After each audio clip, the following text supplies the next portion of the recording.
예, 안녕하세요. 오늘은 우리 몸의 필수 영양소인 미네랄 중에 4대 미네랄에 대해서 우리가 좀 알아보도록 하겠습니다. 우리가 이제 세포가요, 60쪽의 세포가 있죠. 근데 세포들이 서로 여러 가지 기능들을 주거니 받거니 해요. 세포끼리도 신호도 전달하고. 그럴 때 아주 크게는 네 가지 미네랄이 쓰여져요. 네 가지 미네랄이 제대로 없다면 세포끼리의 그런 신호 전달이나 이런 것들이 굉장히 쉽지 않을 거예요.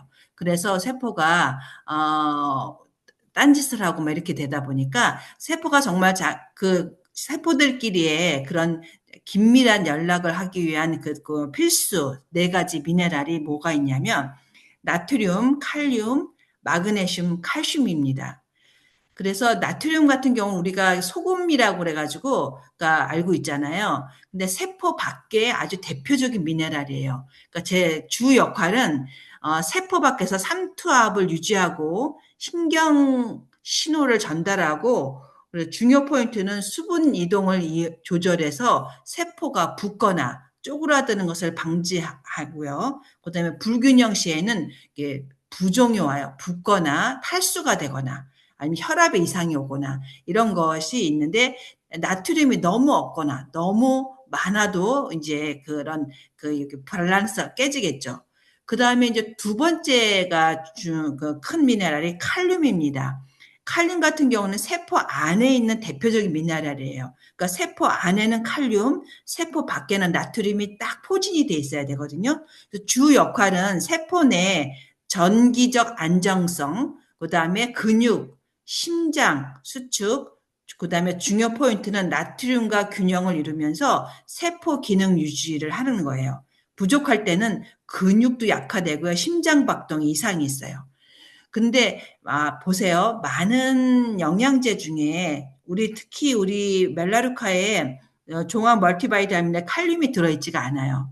왜냐하면 칼륨 같은 경우에는 시금치라든지 아니면은 뭐 감자라든지 아니면은 바나나에 굉장히 많이 들어있어요.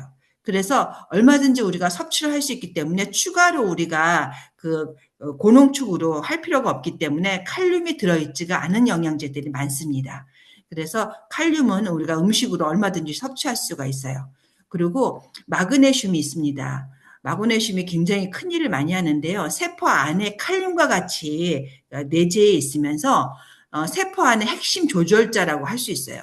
그 주 역할은 300개 이상의 효소를 반응시키고 ATP, 그러니까 그 우리 생체 에너지를 활성화시키는 역할을 해요, 마그네슘이.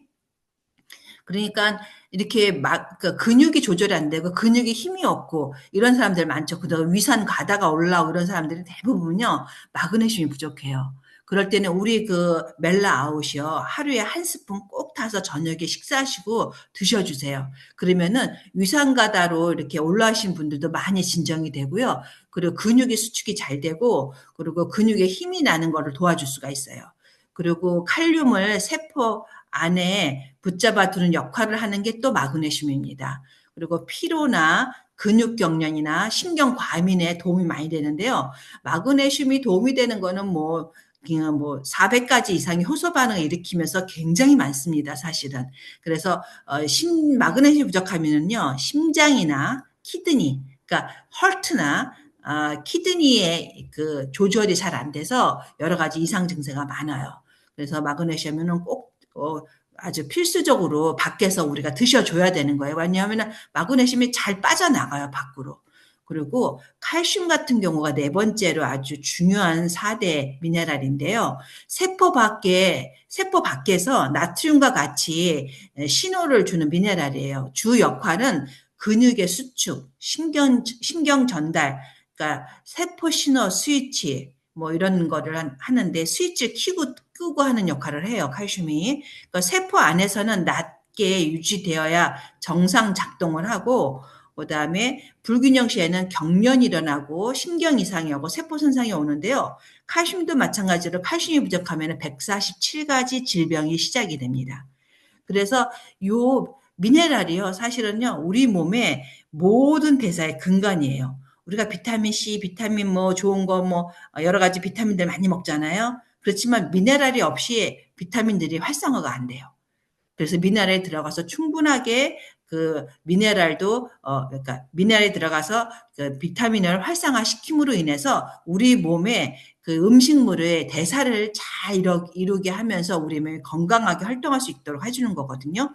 그래서 핵심 구조의 한 줄 요약은 세포 밖에서는 나트륨하고 나트륨하고 이제 칼슘이 이렇게 활동을 하고요. 세포 안에서는 칼륨하고 마그네슘이 활동을 하면서 이 네 가지 균형이 깨지면 모든 세포가 흔들리기 때문에 세포가 흔들리면 어때요? 장기가 흔들리죠. 그러면 장기가 흔들리게 되면 우리 몸에 이상 증세가 오기 시작하는 거죠. 예, 그래서 이 네 가지 미네랄을 꼭 챙기도록 하는 것이 중요합니다.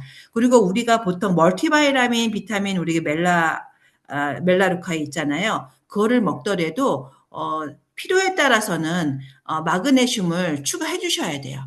왜냐면은 거기에는 함량은 보통 사람들을 위한 거잖아요. 근데 마그네슘에 그 들어있는 그 음식을 많이 안 먹는 사람들 같은 경우에는 사실은 추가적으로 더 드셔줘야 되는 거예요. 칼슘도 마찬가지고. 근데 이제 거기 상황에 따라서 우리가 추가로 칼슘 서플리먼트도 있고 마그네슘 서플리먼트도 있죠. 예. 그래서 나트륨 같은 경우는 우리가 이제 그 다른 소디움으로 이렇게 우리가 먹을 수 있기 때문에 칼슘, 마그네슘을 잘 챙겨주시는 것이 중요합니다. 그래서 이렇게 그림이 있길래 제가 한번 가져와 봤거든요. 약간의 그 오타도 있지만 우리 세포의 핵에 있는데 세포 밖에서는 나트륨과 칼슘이 균형을 잡고요. 세포 안에서는 칼륨과 마그네슘이 균형을 잡아요. 그래서 세포가 굉장히 건강하게 되는데 노화를 겪으면서 여러 가지 이제 마그네슘이나 이런 칼슘이나 이런 미네랄 균형이 깨지면은요. 우리 몸이 나이가 들수록 굉장히 피로하고 그다음에 세포가 많이 손상이 되고 그다음에 그러기 때문에 우리가 나이 들수록 미네랄을 챙겨 드시는 것이 굉장히 중요합니다. 그래서 미네랄과 함께 꼭 챙겨 드실 게 뭐냐면 오메가3죠. 예, 그래서 오메가3하고 미네랄은 우리의 필수 영양소고요. 거기에 또 추가로 우리가 해야 될 거는 뭐냐면 섭취해야 될 거는 식이섬유예요. 식이섬유는 보통 식이섬유가 그냥 이렇게 질긴 식이섬유라 그래서 이제 불용성 식이섬유로만 알고 계신 분들이 많으신데 우리가 미역에 끈적끈적한 것들 있잖아요. 그거 수용성 식이섬유거든요. 그 수용성 식이섬유가 우리 그 파이버 와이즈에 들어있잖아요. 하루에 14g 들어있는데 하루 필요량은 30g이에요. 그래서 한 포나 두 포를 드시게 되는데 우리 몸에서 나오는 찌꺼기들을 그다음에 심장에 있는 찌꺼기들을 이렇게 흡착해서 그다음에 대장에 계시되어 있는 찌꺼기들이나 독소들을 흡착해서 빼가는 역할을 하는 게 바로 그 수용성 식이섬유 역할입니다. 그래서 이 4대 이 미네랄을 비롯해서 또 여러 가지 미네랄들이 있잖아요. 그런 미네랄들을 꼭 섭취해 주시고 거기에 플러스 오메가3와 식이섬유를 꼭 섭취해 주시는 것이 우리 7대 필수 영양소의 기본입니다. 그래서 오늘은 이 미네랄에 대해서 말씀드렸습니다.